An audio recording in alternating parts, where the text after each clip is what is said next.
The video essay space is something that is really interesting to me, and I've been really just amazed at a lot of the feedback I've gotten. So I wanted to break down some of the 3 simple steps to making video essays with a bunch of tips and things in between that are going to help you figure out some of the ways that I approach making video essays. Video essay is like an interesting format. You can do video essays that are extremely scripted. You can have a very bare outline. You can just have a series of questions. But to me, what distinguishes the video essay from like a typical podcast is that you have B-roll, you have graphics, you have other things that are there to kind of showcase the things that you're talking about in like a regular kind of talking head video. First phase of making a video essay that I want to talk about is the planning. And the planning phase to me involves 3 core steps.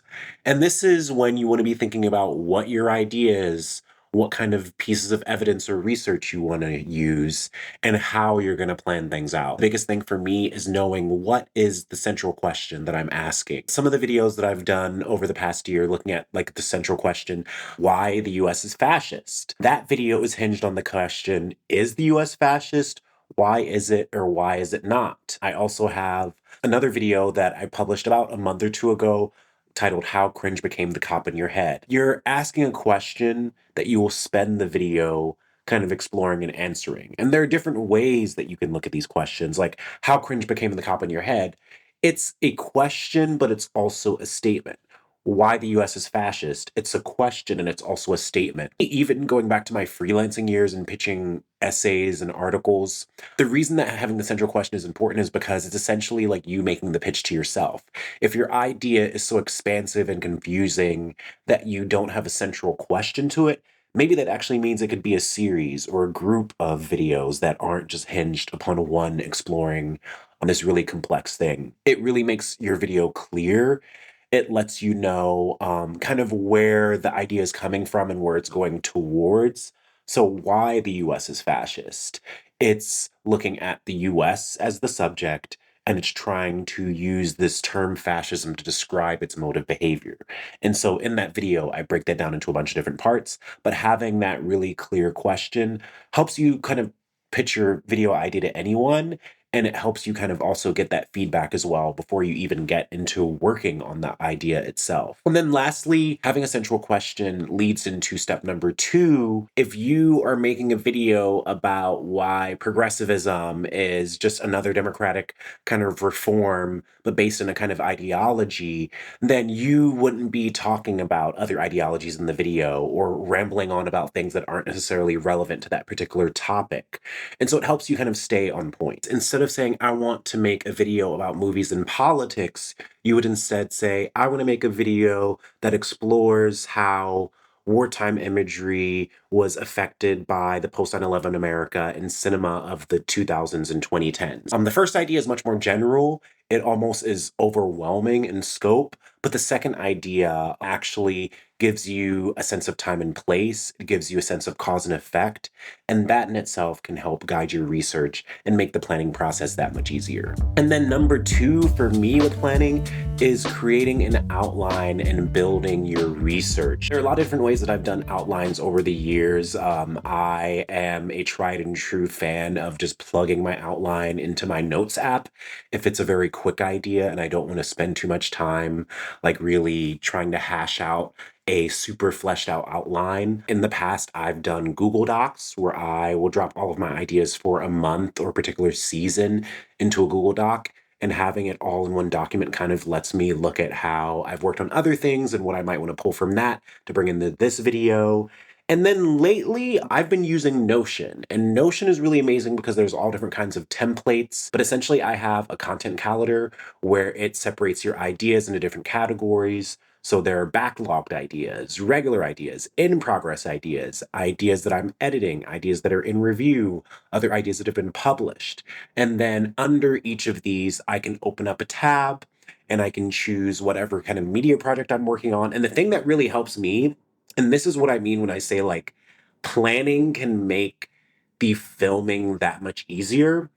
I have templates in here. So when I click video in my Notion, it opens up this template that has the video concept, which has a section for the main idea, the target audience, the key takeaways. I have a template for structure. So I typically try to have an intro, part one, part two, outro. And within each of those parts, there are subcategories and things that I talk about. But in the intro, I probably want to have some kind of hook. I might want to start with an anecdote or a story or a tangible piece of history. For part one and two, I'm unpacking things that are required for me to kind of answer or at least dig into the central question that we talked about in step one. And then the outro is kind of where I might wrap up with a call to action, encourage feedback, or direct viewers to educational resources.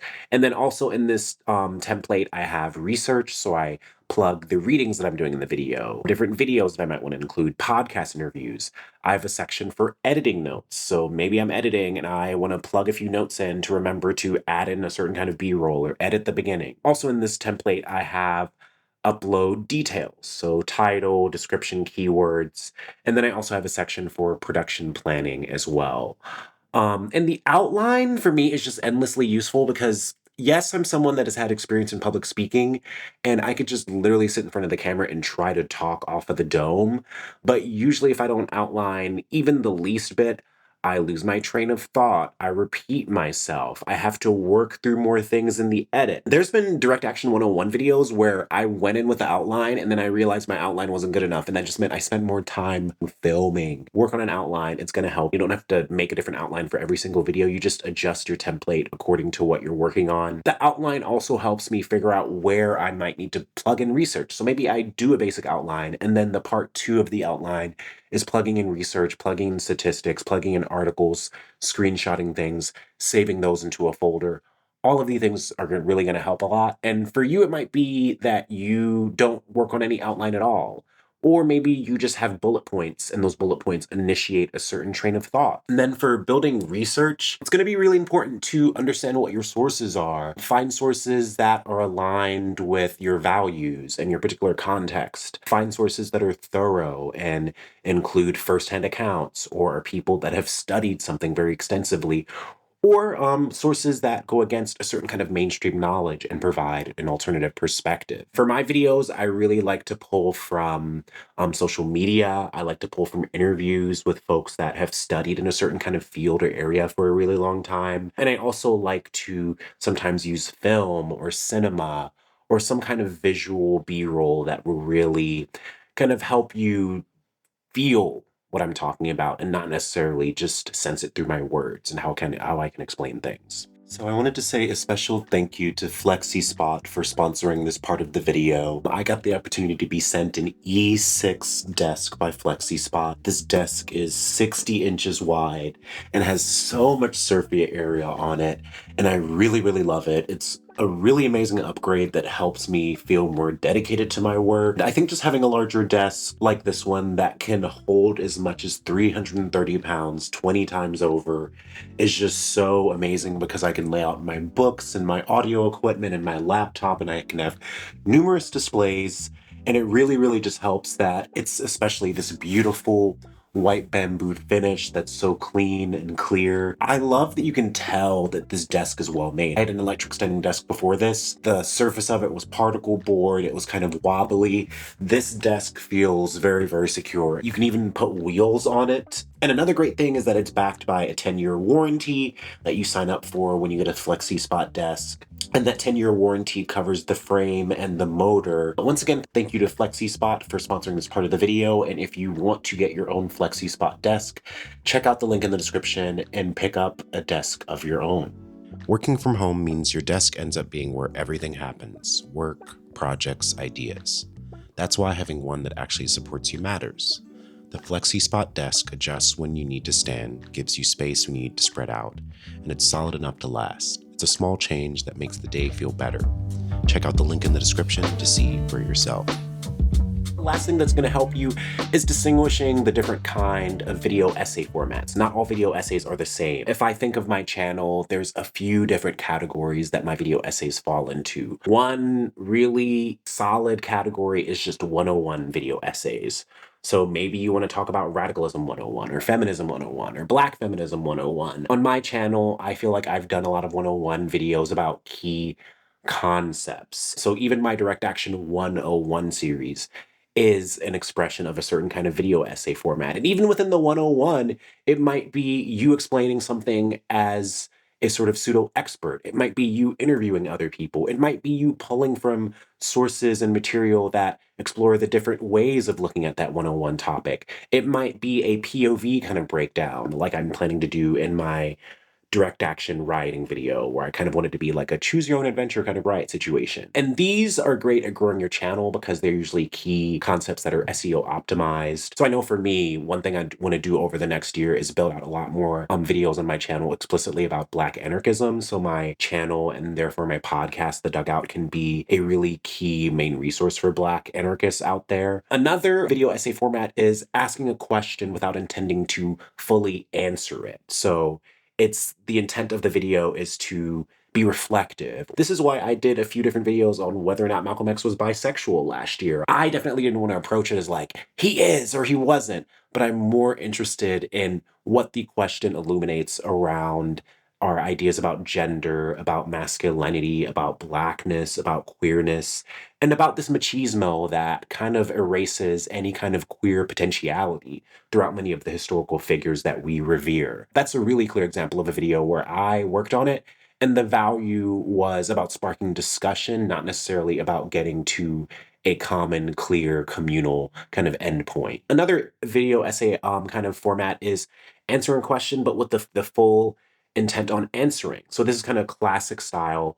And these essays are satisfying because they feel like the viewer has learned something. So for example, in my Security Culture 101 series, those videos are clearly there to offer a series of breakdowns of key tools of state surveillance and how the state uses those explicitly. I'm breaking it down into smaller pieces to help you really feel like you learned something, and it becomes an evergreen educational resource, which I think is one of the best functions of video essays.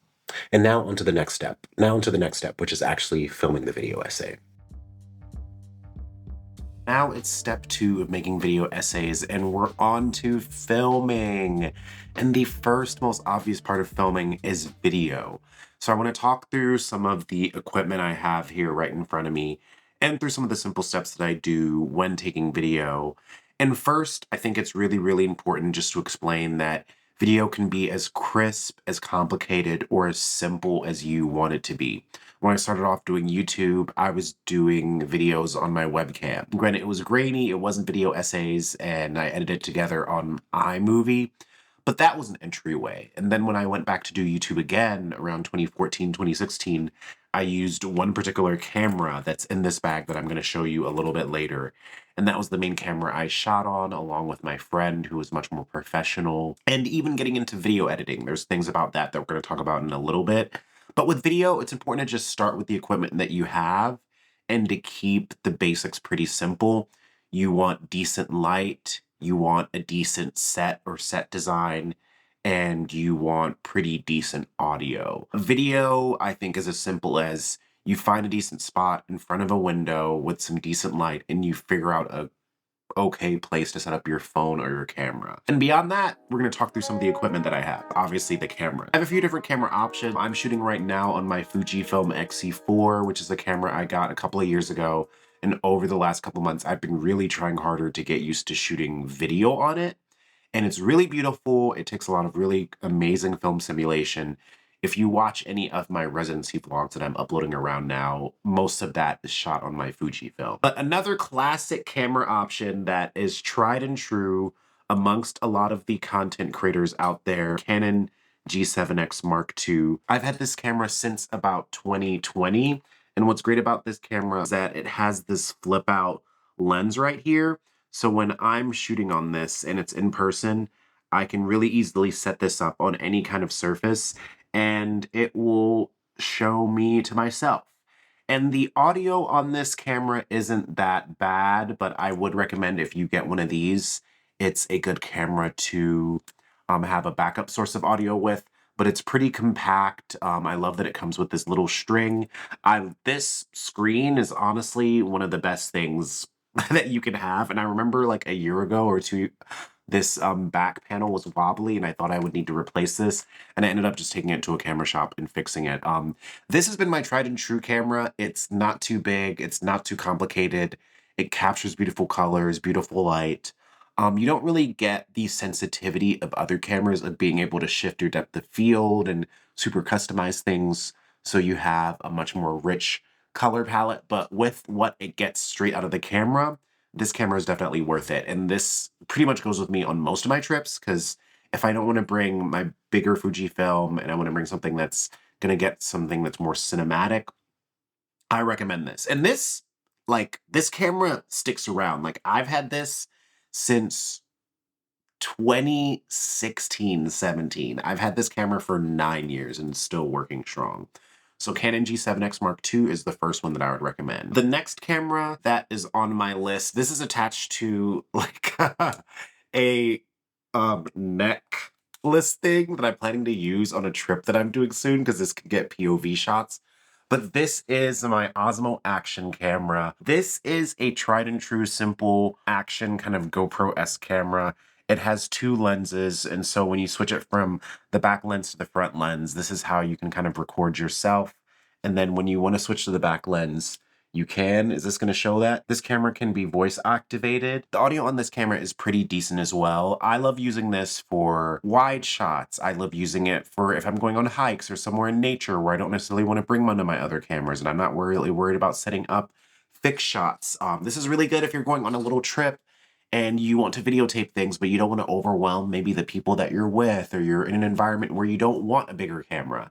And I know this brand is a part of the like really popular Osmo Action pocket cameras, and I've really been interested in those, but I've had this for literally like 5 or 6 years. I'm trying to remember when I got this. I think I got this around 2020 when I did an art residency. And I got this because I just wanted something that could be action oriented, something that could be really good. And I love this because you put in one simple like micro SD. I think the micro SD I have in here is like 128 gigabytes. And this can record hundreds of hours of footage. So I remember, especially when I went to Italy, this was great. Traveling, this is a great camera. You're really thinking about just getting into video, I could say you set up your webcam, it's decent lighting, you wipe off the grease off of that screen, you got a video essay right there. If you want to set up your iPhone and set up it somewhere with decent lighting and then maybe get a second audio source, that could be just as beautiful for videotaping. But the general tips I have for doing video, once you have your equipment set up, is that you want to, once again, have a decent background. I'm not super particular about the background I have. I just know for me, I like to have a main light source in front of me. And then I like to sort of ideally look at the background and be like, does any of my laundry around there? And this is a decent background for me because you have the layering of what's on my right side, or I guess left side on the camera. And then you have a deeper background there as well. And then sometimes I might try to add in like another light source. Sometimes you see how that just added something to the scene? Sometimes you add in another light source, like another light, or maybe something reflective in the background, and it can add a lot of visual interest to the scene and make it a little bit more dynamic.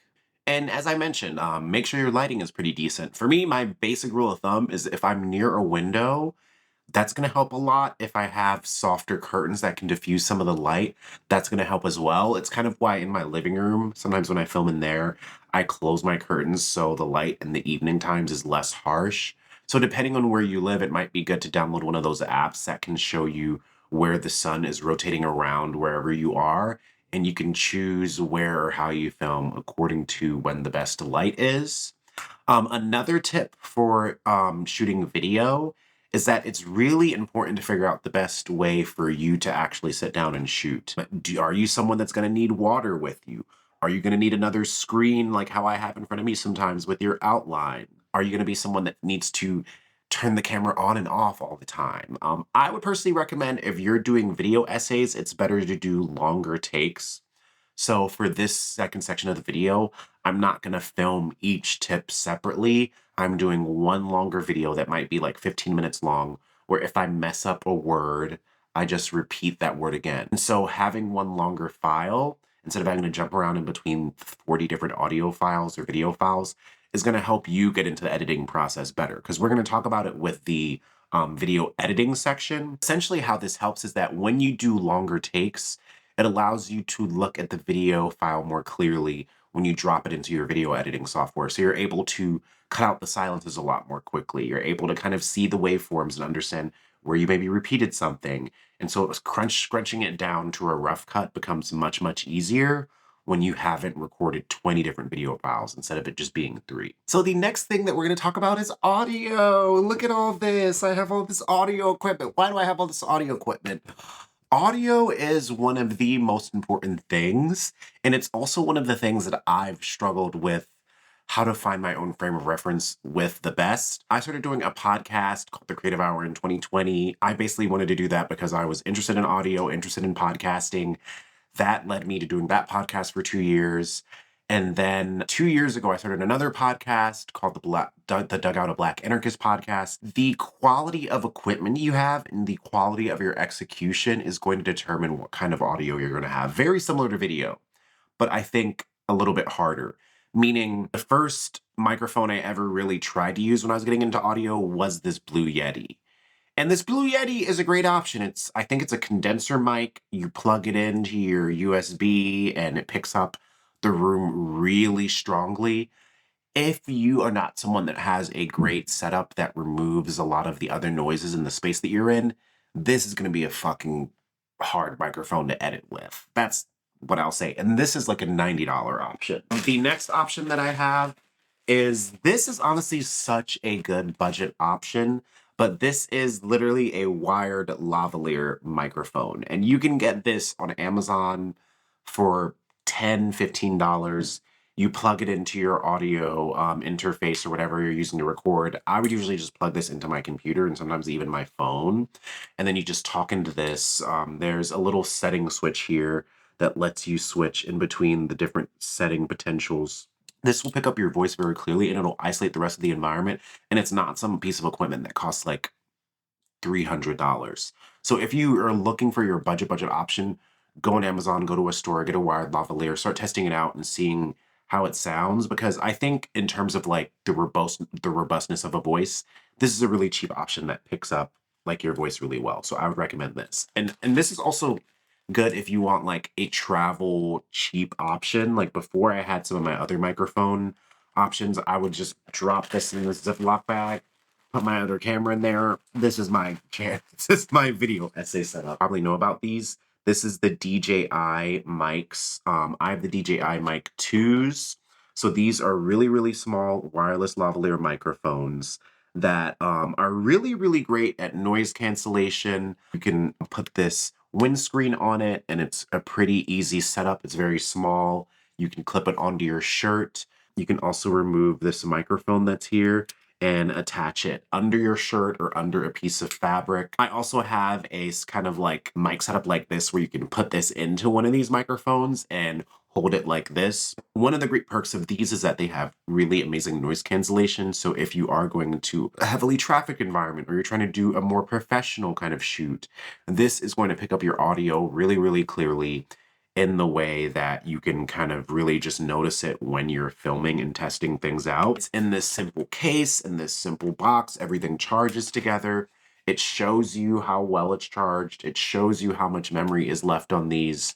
You can easily plug your DJI mic into your computer, either directly via this audio receiver here that you can attach different ends to, or you can just connect the microphone itself to your computer and transport the audio that way. I think once you start digging into different audio options, you start to realize what kind of audio devices you like more or less and why.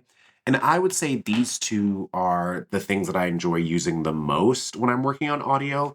This is my Zoom H4n audio interface. This is an audio interface that is really, really well known, I think, especially among podcasters and other folks. But you have a bunch of different buttons here. You can actually see there's microphones at the top. Then at the bottom end, you have these XLR ports that you use to put in your microphones. And I got this because for my podcast, I really wanted to upgrade how I did audio. And obviously that helps with my YouTube channel as well. But I learned about audio interfaces and how you need an audio interface to connect to a XLR microphone, and XLR microphones are more powerful, and there are different kinds of microphones. You have the lavalier microphones or clip-on ones. Those can be a low price point or a high price point. They connect directly to your device and allow you to have a wired setup for your audio. You also have the wireless lavalier microphones. So it's wireless, it connects to the interface that's in here via some kind of Bluetooth or other kind of software. This allows you, I think you can be up to 80 feet away while you're filming with these DJIs, and it still picks up the audio pretty clearly based on your environment. Then you have shotgun microphones, which is the microphone that's actually on my Fujifilm camera. You have those options as well. Shotgun microphones are typically microphones that attach to your camera. A lot of vloggers use shotgun microphones. I actually have one that I'm shooting with on my Fujifilm right now that I got on Amazon for about 80, 90 bucks. And then the next is what I mentioned earlier, the Blue Yeti. You have your condenser microphones. So these are typically microphones that you can plug into your computer via USB. These can be really good for a home or desk setup, but they're not very portable and they do pick up a lot of the audio that's in your environment. So you might want another option if you want audio that's going to be way more crisp coming right out of your microphone. This is my Sennheiser MD4S microphone. Out of all the microphones I have, this microphone eats down. I got this earlier this year when I got an artist grant, and I started learning about XLR microphones. And XLR microphones are essentially like professional grade microphones that usually need some kind of secondary equipment to help it work, which is why I showed the Zoom H4n. This is an audio interface that you can plug two different microphones into. You can see the ports at the bottom. And there's also actually a microphone at the top that you can use as well for field recording. But this was honestly such an upgrade for me, and I think it was also a learning curve. I think one thing that you'll learn once you get into YouTube and video and working on a lot of different video things, your skills will matter as much or not as much as the equipment you have. And the equipment, depending on how you use it, can or might not upgrade your skills. Meaning, like, there was a way that I could have gotten these and then just put it off using them and then waited 6 months and learned. But I troubleshooted. I made a few mistakes. I learned that if you connect this and click the right button on there, you could be recording, but it's not even recording into the right XLR output. The way your voice sounds on this is really robust. It elevates whatever you're working on. Also, in terms of it picking up external audio or things in the background or even the breathiness of your voice as much, this gets you a much cleaner audio file when you're done so that the editing isn't like you having to voice isolate and gate keep this and do equalizer on this and then dialogue level. These two devices are pretty well rounded that they will kind of normalize a lot of the audio for you. I spent a few $100 on this and a few $100 on this microphone, but when I look at it, if I have to spend $600 on something that I know I'm gonna use consistently over the next 10 years and it's gonna be pretty amazing quality for a long time, it feels like a worthy investment to me when I have the money. And then some general tips for audio is that you want to be in the quietest room possible. So is it possible for you to close your blinds or to have heavier curtains so it can block out some of the outside noise? Sometimes laying down carpet and putting carpet into different rooms in your house can help. There are some people that record in a closet or a certain smaller room and they put a blanket over themselves and it muffles or blocks out the audio or the other extraneous noises in your environment. You might need to turn off your AC. You might need to record in a room that's not near your fridge or you might want to turn off your ceiling fans as well. Anything that's in the background that's going to mess up your audio, you want to heed and be aware of. I know for my podcast, sometimes when me and my co-host record, they always choose a chair in my apartment that's squeaky, and every single time I'm like, you know that this is going to be something we have to cut out when we edit. So choose a quiet room, make some adjustments to make the room quieter if you can, or like I mentioned, use a piece of audio that might have really good noise cancellation to help you with that audio as well. And then next, it's also said that if you're recording a talking head or directly like into the microphone, they recommend that you usually keep it 6 to 8 inches away from you. I'm not always best at this, but I learned, like, especially with like microphones that you attach to your shirt, it's usually good to have it around like your fingers distance away from you. So if I am connecting this DJI mic to my shirt, it might be good for me to, like, putting it here is fine. And I think depending on your voice and how loud you are, you can also like test this as well. But it's also good when you're doing audio to do test runs, do a test run of your video shot, do a test run of your audio shot. But it's typically better to have like one of these closer mics 6 to 8 inches away from you, which for me usually is like, hey, dude. And then I try to do this measurement. And then, as I mentioned, it's always recommended to test your audio levels before. I wouldn't do this all the time. And when I've recorded a few podcast interviews, because of the way this microphone works and you have to set up different particular kind of settings, I didn't know that you have megahertz on this.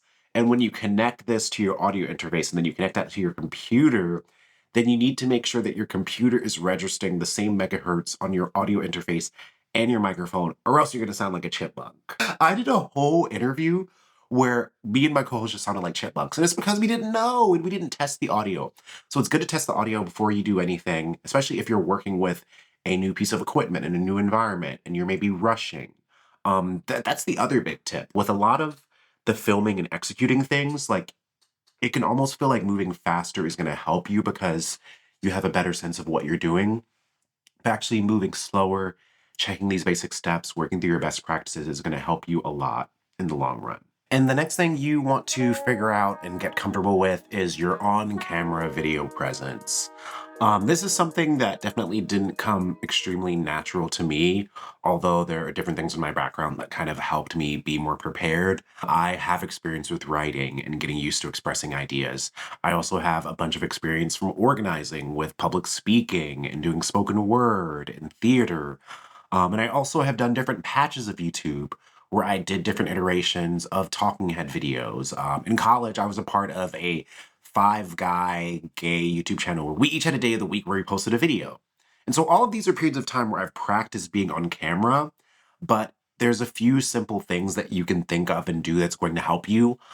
Put yourself in an environment or a seating position that's going to be comfortable. Make sure you have water around you so when your voice cracks or you feel a little bit off in the throat, you can have something to drink that's going to help you. It's just like the weirdness of getting used to talking to a camera. So treating the camera like someone, learning how to use your body language, all of those things are going to help you get more comfortable when you're sitting down and filming something like this. Set up a test shot where you do 1 to 2 minutes of rambling, where you try to get through your intro. You get used to talking on camera, and it's not just you jumping into the video right away. Another tip is to look directly into the lens, not the screen. This takes time, especially like I mentioned with the camera that I have, where there's like a rear view window, and sometimes you're recording and then you're looking at yourself and then you're looking at the lens and you're like, oh crap, I was looking at one and not the other. And even now, I'm recording and I have a dual monitor set up right in front of me. And that dual monitor, sometimes when I'm filming with that on the same level as the lens, I get confused and I start looking at the dual monitor instead of the lens. So always try to be looking at the lens because it's going to let the viewer feel like you're actually looking at them and not whatever thing is reflecting you back to yourself. And then the next thing that is kind of something that I naturally do in these videos is smile slightly and use hand gestures. If you're counting something out, try to count it out. If you're making a point, use your hand.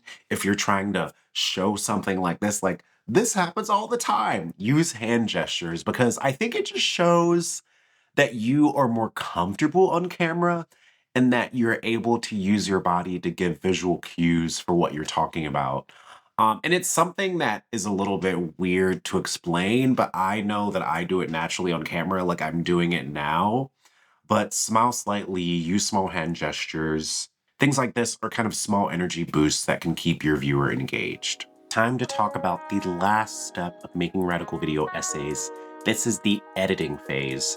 Editing is where you kind of get to come home, you get to assess what you've worked on, and based on whether or not you've done some of the best practices I've mentioned so far, editing can be super, super, duper stressful or a lot easier based on what you're planning to do. And editing also matters as much as the kind of program that you're using.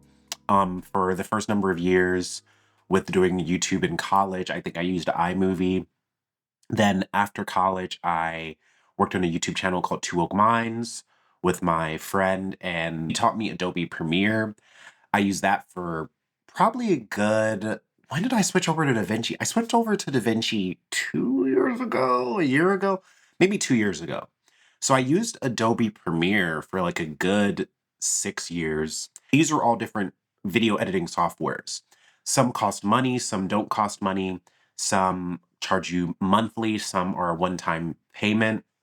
I personally love DaVinci at this moment in my life because for one fee, I believe it's $200 or $300, you get DaVinci for life. DaVinci Resolve Studio, which has great upgrades. They have voice isolation. They have all kinds of tools and things that they're adding and adjusting. And I think it's a worthy investment compared to Adobe.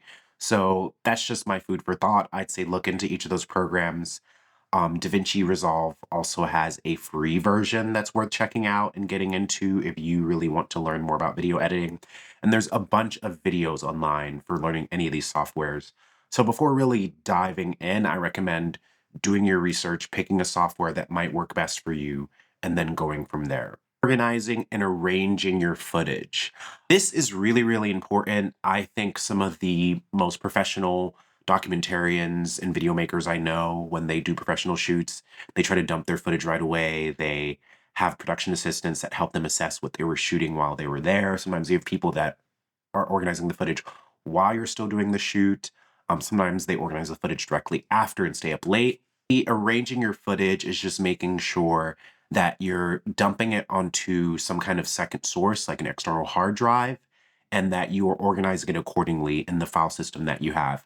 Everyone has different file systems. I've developed this file system over time. It's kind of built out of what I did with my friend who's a professional video maker and what he taught me, but over the years I've expanded. And what helps me with dumping my footage is for every single project, I copy a video project template folder and paste it into the right video type in my overall larger hard drive. So I have folders for my political videos, cultural videos, how-tos, writing, vlogs. In my video work folder, each of those folders has folders within it for each project. And in each of these project folders, I have a few different folders that help me easily just plug things in. So when I'm researching and coming up with a video idea, I have a research folder where I have a folder for video, and I also have a folder for text and reading. And so I'll screenshot different articles and copy and paste those into there. I'll save different video files that I think might be useful for B-roll, plug it into there. Doing that work preemptively helps me just dump the overall folder into my DaVinci Resolve, and then I have all of the B-roll and extra things I want to work on. Additionally, I have a raw footage folder. So this is the folder where I add my talking head footage, my A-roll, my B-roll. All of these are things that are useful to kind of separate depending on the video that you're working on, whether it's a video, essay, vlog, etc. And some people even recommend labeling your file names even more. B-roll shot library, A-roll shot, me talking outside of the library. These things on a visual level will help you jump around your project even more. And then we have upload different versions of my rough cut or the most first draft version of my video. I might want to put it here because I want to save a smaller version to upload to a website to cut it up into reels, or I might want to do an upload test to YouTube to see if it's copyright infringed and what I might need to adjust before I really upload the final version. And in this part folder, I label it the name of the video, and then I do version 1, version 2, version 3. I label it as YouTube or for my podcast or whatever other media projects that I'm working on. The next folder I kind of have is social media. So this is where I might save smaller clips from a larger video and then repurpose that as a reel or something to post on my newsletter. It also might be where I post videos or images from that video. So I can post those as a promotional kind of post as well. And then after this, I have another folder for thumbnails and subtitles. So having this saved in a certain place helps me go back to it or turn it into a TXT file, analyze that, dump it onto my website. And then the last folder I really have is my final versions folder. So this is where I save the final versions of different things. And having a distinction between the edited versions and the final export helps me kind of figure out like, okay, I can delete all the edited versions and keep the final version, and then you're saving more storage on your hard drive over time. Do I dump everything into the right file or folder right away? No. What's most important to me is to make sure the things I need are in the research folder, the raw footage folder, that I export the right things to the edited versions, and maybe the final version. I don't always save my thumbnails and subtitles, even though I know I should. I have them saved on the websites that I use to edit those. That's just kind of how I work. And then the other thing is that when you are working with video and dumping footage, as I recommended before, it's always good to have a kind of backup audio file or a secondary audio source. So if you are shooting your video and then recording audio separately, you want to dump your audio into your raw footage folder as well. And the reason that this step is so important is because when you're pulling from footage that you've shot or B-roll or audio, and you dump everything into one folder, you can so easily lose track of time, you get frustrated, and then the 70% of progress you could have made on that particular scene or part of your video file is only 30% because you've spent so much time working on searching for shit. And so an example is that if you're editing a video about state for surveillance, you want to drop it, you want to put it into the political folder of your hard drive, copy over a file project format, and then start saving your B-roll about drone surveillance, about license plate readers, about infiltration, maybe even sub-labeling your research folder into those different surveillance categories. So now you have all of your footage dumped, organized, sorted. Now you need to get into actually editing, and the next step is doing your rough cut. And loosely described, the rough cut is the most basic, roughest version of your overall file. You might have your music plugged in there, you have your intro and the different sections of the video sorted out, but the timing, the text, the sound effects, and sound design are all things that you kind of need to fine tune. And your rough cut is just basically getting you to the basic first draft version of what your overall video is. And this is useful because the faster you can get to your rough cut, the less precious you can be, easier of a process it can be depending on how you work. If you can spend 2 hours working on a rough cut for a 30-minute video or less, then the fine tuning might take another hour, as opposed to the rough cut taking 5 hours and then the final touches taking another 3 or 4 hours. If we're looking at all of these steps, based on who you are, how you organize, how you film, how you edit, certain things might take longer than others, but the rough cut is a good phase of the overall video making process to kind of tap into and to figure out the best way for you to have this be as efficient as possible. And so for getting your rough cut, there's a few simple steps for how you want to do it. So first, you want to lay down your A-roll. This is your talking head and narration video, which is basically what I'm shooting right now.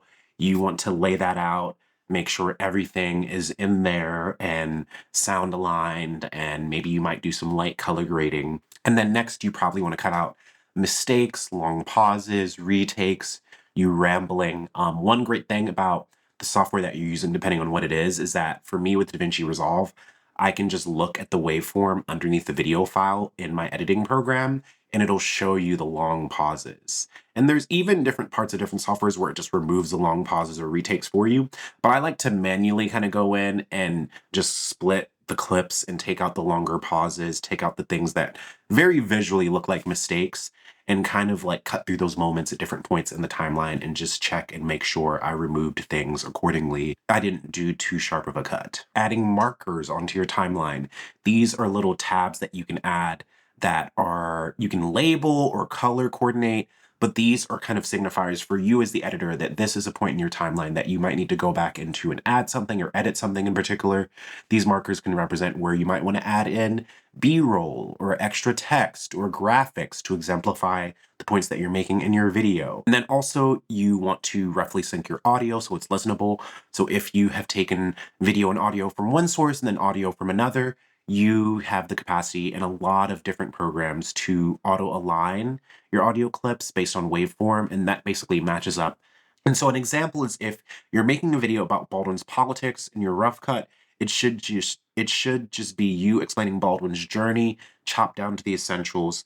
Even if it's just you on screen, it gives you the spine of the essay. Then later on you layer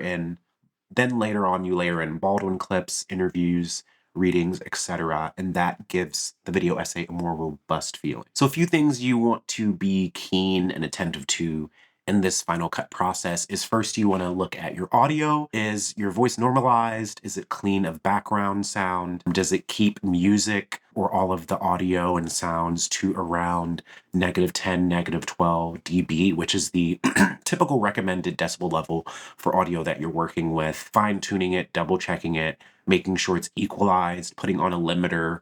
All of these things will help you in the long run. And then B-roll, adding relevant visuals. If you're working on a video essay about corruption in your city, can you find city council meetings or news clips to plug in, articles? I love having a huge B-roll folder that I save. It tends to be things that I return to, like the 60s and 70s, the Black Panther movement, the Weather Underground, different anarchist formations.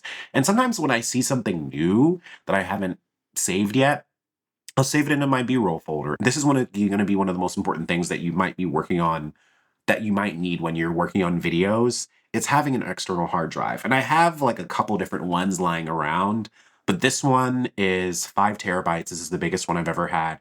You can get 2 terabyte hard drives for like 60, 70 bucks. Next in the Final Cut is adding in the appropriate text and graphics. This might be adding in section titles to let viewers know that the video is moving into a different topic. It might be adding on-screen text to emphasize a point that you're making. It might be adding in subtitles on screen in a certain element or area.